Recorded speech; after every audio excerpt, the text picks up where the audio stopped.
Shalom saudara-saudara yang kasih Tuhan. Puji Tuhan, hari ini kita akan mendengarkan renungan sore di tengah minggu ini menjadi kekuatan kita. Mari kita akan berdoa. Segala puji syukur hanya bagi-Mu Tuhan Allah kami yang kami tinggikan dan kami puja yang berada di dalam surga. Hari ini ucap syukur dalam keadaan yang hari-hari ini yang kami rasakan semakin berat, tapi Tuhan masih memberikan kekuatan, kemampuan untuk kami berjalan bersama Tuhan, bahkan berikan kesehatan di dalam kehidupan kami. Terima kasih atas kemurahan-Mu. Sebentar lagi kami mendengarkan renungan, memberikan kekuatan di dalam kehidupan kerohanian dan keimanan kami kepada Tuhan. Kami percaya firman-Mu berkuasa untuk memberikan kekuatan bagi kami. Dalam nama Tuhan Yesus Kristus, haleluya. Amin. Puji Tuhan, saudara kasih Tuhan. Mari kita akan mendengarkan firman Tuhan hari ini dengan tema Be Strong, jadilah kuat. Tuhan mengajarkan kita untuk menjadi seorang anak-anak Tuhan, ya, yang mempunyai iman yang kuat, mempunyai kerohanian yang kuat. Firman Tuhan saya ambil dalam 2 Timotius pasal 1 ayat 3 sampai 7. Dalam 2 Timotius pasal 1 ayat 3 sampai 7, firman Tuhan berkata, "Aku mengucap syukur kepada Allah yang kulayani dengan hati nurani yang murni, seperti yang dilakukan nenek moyangku. Dan selalu aku mengingat engkau dalam permohonanku baik siang maupun malam. Dan apabila aku terkenang akan air matamu yang kau curahkan, aku ingin melihat engkau kembali supaya penuhlah kesukaanku. Sebab aku teringat akan imanmu yang tulus ikhlas, yaitu iman yang pertama-tama hidup di dalam nenekmu Louis dan di dalam ibumu Eunike, dan yang aku yakini hidup juga di dalam dirimu. Karena itulah kuperingatkan engkau untuk mengorbankan karunia Allah. Karena itulah kuperingatkan engkau untuk mengobarkan karunia Allah yang ada padamu oleh penumpangan tanganku atasmu. Sebab Allah memberikan kepada kita bukan roh ketakutan, melainkan roh yang membangkitkan kekuatan, kasih, dan ketertiban." Puji Tuhan, saudara yang kasih Tuhan. Kita tahu bahwa firman Tuhan ini diberikan kepada Timotius, anak rohani dari Paulus. Bagaimana Paulus melihat luar biasa, ya, sosok Timotius ini, keimanan rohaninya di dalam pelayanannya. Ya, dia kuat dalam menghadapi situasi, kondisi pada saat itu di mana dia pelayanannya di kota Efesus yang mengalami hal-hal yang tekanan-tekanan yang luar biasa. Bukan tekanan yang ada di dalam gereja, tapi juga dari luar yang terjadi. Nah, ini pun terjadi di dalam kehidupan kita sebagai anak-anak Tuhan. Bagaimana yang terjadi keadaan sekarang ini, ada banyak, ya, tekanan-tekanan di dalam dunia ini yang membuat kita menjadi lemah. Nah, hari ini nasihat Paulus kepada Timotius ini menjadi nasihat kita, ya. Bagaimana firman Tuhan, ya, menasihatkan kita melalui Rasul Paulus supaya kita menjadi kuat. Perhatikan saudara yang kasih Tuhan, Injil adalah satu kabar sukacita atau kabar baik, ya. Saya katakan bahwa Injil adalah janji tentang hidup dalam Yesus Kristus. Karena apa? Karena kabar baik itu, karena kabar sukacita itu, yaitu kabar tentang Tuhan Yesus, kabar tentang juru selamat, bagaimana Tuhan turun, mati dan bangkit untuk kita semua, sehingga Tuhan juga memberikan janji-janji yang luar biasa. Oleh karena itu saya katakan Injil adalah janji tentang hidup dalam Kristus Yesus, ya. Hidup adalah tujuan dan Kristus adalah jalannya. Ini perlu kita perhatikan. Kenapa? Hidup kita adalah tujuan dan Kristus adalah jalannya. Saudara, di dalam Yohanes pasal 14 ayat 6 firman Tuhan berkata, "Akulah jalan kebenaran dan kehidupan dan hidup, dan tidak ada seorang pun yang datang kepada Bapa kalau tidak melalui aku." Firman Tuhan ini adalah firman yang memberikan kekuatan kepada kita. Diingatkan bahwa Tuhan Yesus adalah jalan kebenaran dan hidup, ya. Dan tidak ada seorang pun yang datang kepada Bapa kalau tidak melalui aku. Oleh karena itu hidup adalah satu tujuan dan Kristus adalah jalannya. Mari sebagai anak-anak Tuhan, mari kita ingat Tuhan Yesus. Hidup itu dimasukkan, ya, sebagai bagian dalam janji itu, ya. Dan kedua-duanya itu adalah pasti karena Kristus Yesus sebagai saksi yang setia dalam kehidupan. Saudara yang kasih Tuhan Yesus, sebab kita tahu bahwa Kristus itu adalah ya dan amin. bagi semua janji Allah. Oleh karena itu, Allah kalau sudah berjanji, pasti Allah akan menepatinya.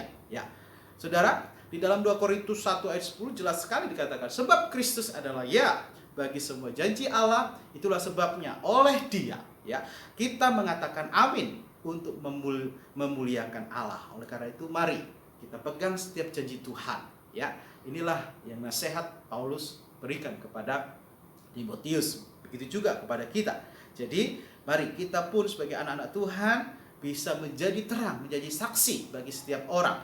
Rasul Paulus kita tahu sangat menyayangi Timotius. Ya, untuk itu Paulus menasihatkan ya kepada Timotius supaya dia tetap kuat, strong di dalam Tuhan, ya. Mengingatkan supaya jangan goyah, ya.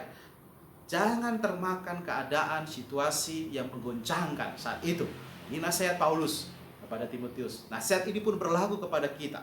Mari kita jangan goyah, ya, dalam keadaan situasi yang menggoncangkan saat ini, ya. Mengapa kita harus kuat? Saudara perhatikan, mengapa kita harus kuat? Yang pertama, karena ada banyak tantangan dalam dunia ini. Ada banyak tantangan, ya. Firman Tuhan kan menjelaskan ada banyak rintangan di dalam Yohanes, saudara, pasal yang ke-16. Ya, mari kita buka Yohanes pasal 16. Firman Tuhan jelas sekali ada banyak rintangan, tantangan. Ayat yang ke-33 dikatakan demikian, saudara yang kasih Tuhan, semua itu kukatakan kepadamu supaya kamu beroleh damai sejahtera dalam aku. Dalam dunia kamu menderita penganiayaan, tetapi kuatkanlah hatimu, aku telah mengalahkan dunia. Haleluya, puji Tuhan. Jadi Tuhan Yesus pun sudah mengatakan kepada kita anak-anak Tuhan supaya kita memperoleh damai sejahtera di dalam Allah, ya. Damai sejahtera di dalam Allah. Karena di dalam dunia ini tidak ada damai. Dalam dunia ini kita mengalami satu tekanan, ya, penderitaan, itulah tantangan itu, ya. Dan kita tahu kita mengalami penganiayaan, tetapi kuatkanlah hatimu, ya, karena Allah sudah mengalahkan dunia itu. Nah, saudara, jelas sekali bahwa mengapa kita harus kuat. Karena akan ada banyak tantangan. Tantangan seperti apa? Banyak macamnya, saudara. Kekhawatiran, ya, bencana alam, ya, ketakutan, penyesat dan sebagainya. Itu adalah tantangan, ya. Seperti wabah hari ini adalah tantangan, ya, yang harus kita menjadi kuat, ya. Untuk itu dikatakan kita harus berusaha, ya. Kita harus berusaha, ya. Berusaha untuk menjadi orang yang benar di dalam hadapan Tuhan, ya. Kita harus berusaha. Meskipun kita mengalami satu tantangan yang berat, ya, kita harus berusaha untuk mendapatkan damai di dalam Yesus itu. Kisah Para Rasul 14 ayat 22, firman Tuhan jelas mengatakan, di tempat itu mereka menguatkan hati murid-murid itu dan menasehati mereka supaya mereka bertekun di dalam iman, ya, dan mengatakan bahwa untuk masuk ke dalam kerajaan Allah kita harus mengalami sengsara. Ya, di dalam Kisah Para Rasul 14 ayat 22, di mana ya semua murid-murid Tuhan Yesus, ya, mereka berkumpul, ya, bersehati untuk menguatkan satu dengan lain, dan mereka juga saling menasehati supaya mereka tetap bertekun di dalam iman. Haleluya. Haleluya. Inilah yang harus kita lakukan sebagai anak-anak Tuhan. Ya, kita harus berusaha untuk menjadi orang benar. Kalau kita hidup di tengah-tengah dunia yang sangat berat ini, yang banyak masalah, banyak tantangan yang terjadi, ya, seperti murid-murid. Jadi mereka berkumpul bersama, mereka saling menguatkan, mereka saling menasehati supaya mereka tetap bertekun dalam iman dan mengatakan memang benar bahwa masuk di dalam kerajaan Allah itu harus kita mengalami sesuatu sengsara. Oleh karena itu Tuhan Yesus katakan kita harus kuat. Ini yang pertama, saudara yang kasih Tuhan. Mengapa kita harus kuat? Karena ada banyak tantangan di dalam dunia ini. Yang kedua, saudara, kenapa kita harus kuat? Karena kekuatan kita ini dapat menolong orang lain. Amin. Oleh karena itu, mengapa tadi yang saya katakan di dalam Kisah Para Rasul tadi, bagaimana para murid bersama-sama berkumpul di pasal 14 ayat 22, mereka saling menasihatkan, menguatkan, ya, dan bertekun di dalam iman. Karena kekuatan kita dapat menolong orang lain. kekuatan kita dapat menolong orang lain. Mazmur pasal 46 ayat yang kedua. Saudara, kita lihat Mazmur pasal 46 ayat kedua. Allah itu bagi kita tempat perlindungan dan kekuatan sebagai penolong dalam kesesakan, sangat terbukti. Haleluya.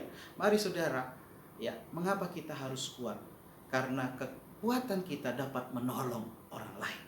Menolong untuk kita memberikan nasihat, untuk memberikan bimbingan, untuk saling mengingatkan bahwa Allah itu bagi kita tempat perlindungan dan kekuatan sebagai penolong dalam kesesakan, sangat terbukti. Ini maksudnya, supaya kita saling mensupport, saling mendukung, saling menolong. Ya, karena mengapa kita harus kuat? Karena kekuatan kita dapat menolong orang lain. Dan yang ketiga, mengapa kita harus kuat, saudara? Karena kita mempunyai pengharapan di dalam Tuhan. Haleluya.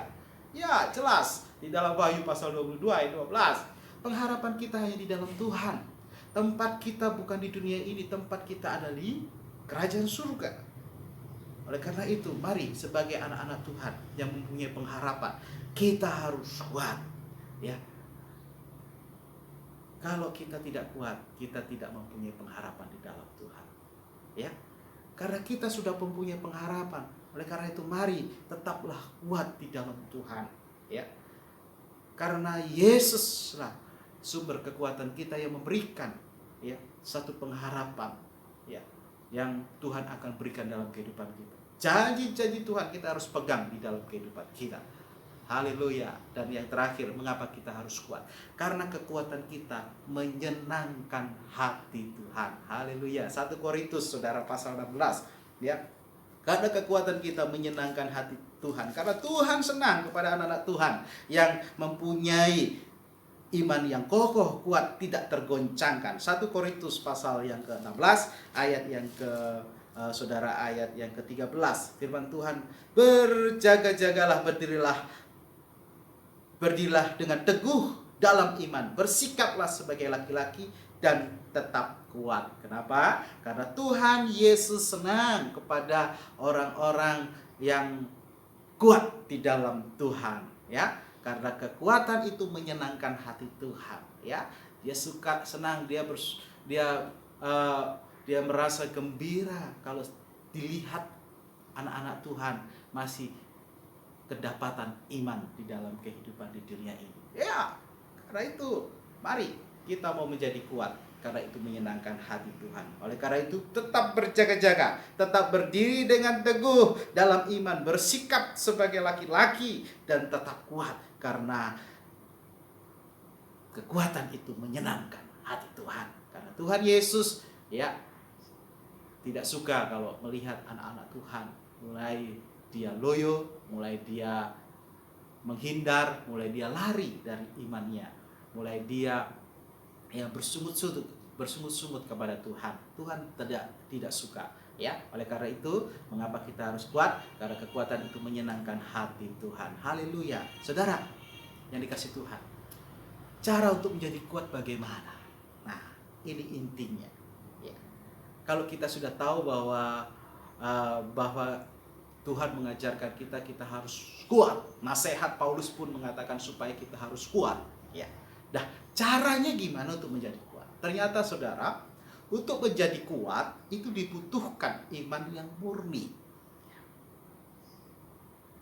Ya, untuk menjadi kuat itu dibutuhkan iman yang murni, saudara. Sehingga kita menjadi kuat. Iman yang murni itu sama dengan tulus, ikhlas. Apa artinya? Yaitu iman yang tidak bercampur. Saya katakan lagi, iman yang murni itu sama dengan tulus, ikhlas, yaitu iman yang tidak bercampur dengan kekhawatiran, dengan kecurigaan dan ketidakpercayaan kita kepada Allah. Jadi, untuk menjadi kuat kita harus punya iman yang murni, yang tidak bercampur dengan kekhawatiran, tidak bercampur dengan kecurigaan atau ketidakpercayaan kepada Allah, sehingga kita bisa kuat. Jadi, kita harus mempunyai iman yang murni. Banyak anak-anak Tuhan, dia hanya kuat sebentar. Di tengah jalan dia goyah karena dia tidak punya iman yang murni.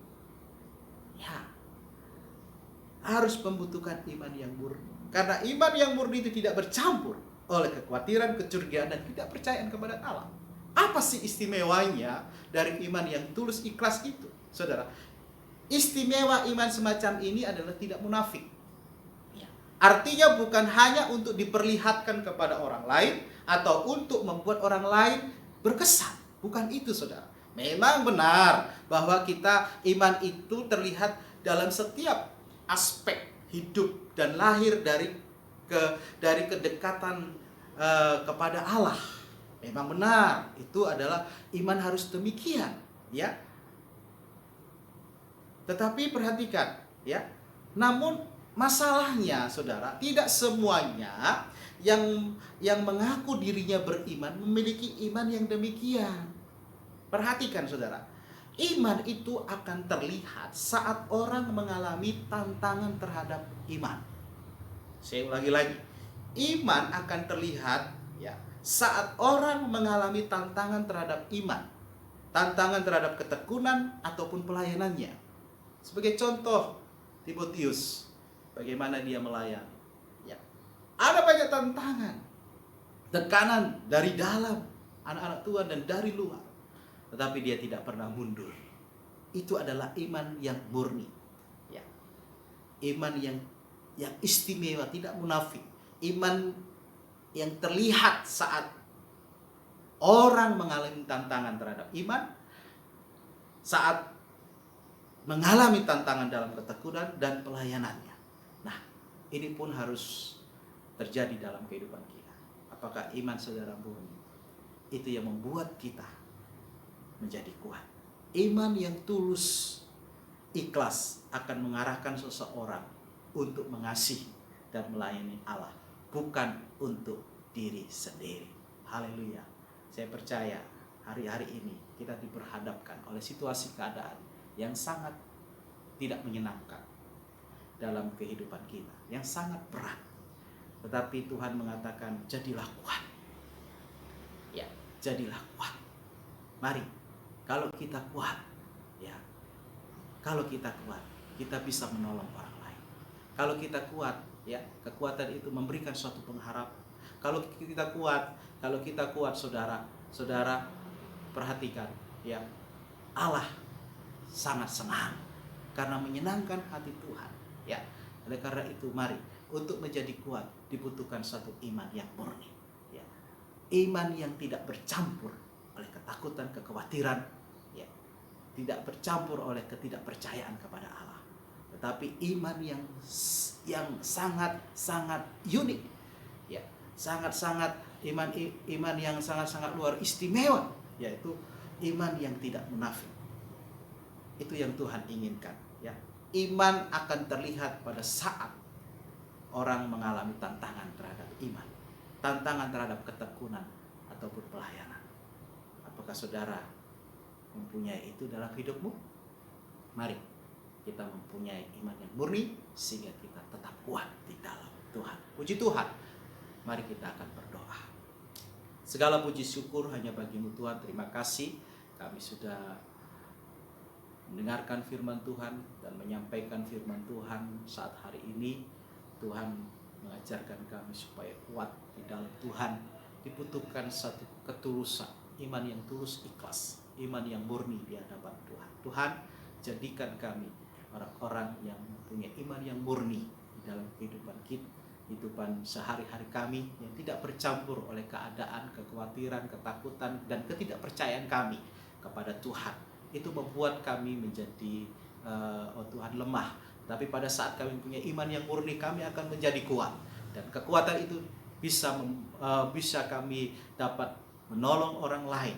Bisa kami mempunyai pengharapan di dalam Tuhan. Dan itu sangat menyenangkan hati Tuhan. Oleh karena itu Tuhan, kami percaya Roh Allah ada di dalam kehidupan kami. Kami terus ingat firman-Mu, dan firman itu akan hidup terus dalam kehidupan kami, dan kami lakukan di dalam kehidupan kami. Siap pribadi lepas pribadi. Berkati kami semua, berkati kami umat Tuhan yang mendengarkan firman ini dan menjadi terang. Dan kami percaya Roh Allah terus menuntun kami. Dan Tuhan, mari tuntunlah hidup kami. Di dalam nama Tuhan Yesus Kristus, kami ucapkan syukur. dan Engkau memberkati. Haleluya. Haleluya. Amin. Puji Tuhan, Tuhan memberkati.